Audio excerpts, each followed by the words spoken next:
საქართველოს პრემიერ-მინისტრმა ლიკანში 5 ვარსკვლავიანი სასტუმრო რიქსოს ბორჯომი გახსნა. პროექტი, რომელიც 48 მილიონი დაჯდა, საპარტნიორო ფონდმა ყაზახურ კომპანიასთან ერთად განახორციელა.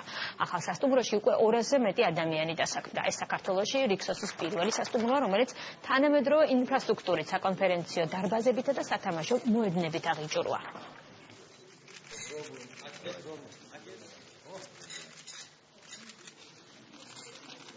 მსგავსი პროექტებით ჩვენ გამოვაცვლით ეკონომიკას რეგიონში.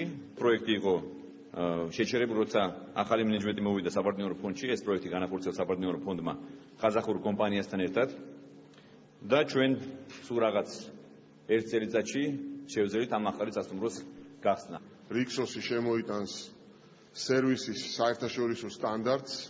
ძალიან მნიშვნელოვანია, იმიტომ რომ ყაზახი ინვესტორები სრული მასშტაბით ბრუნდებიან საქართველოში. ეს ინვესტიცია მნიშვნელოვანია რეგიონისთვის, დასაქმებისთვის. რა თქმა უნდა, ამ სასტუმროს გახსნა ხელს შეუწყობს უკვე მიმდებარე ინფრასტრუქტურის განვითარებას და სხვა მცირე საწარმოების განვითარებას, რაც არანაკლებ მნიშვნელოვანია. 200-მდე ადამიანი ავიყვანეთ ჩვენ აი ამ სასტუმროში, რომელიც მუდმივად მუშაობს დღეს აქ და გარდა ამისა 50-ზე მეტი ეგრეთ წოდებული კოოპერატივი არის კავშირში ამ სასტუმროსა გარკვეული მომარაგების კუთხით.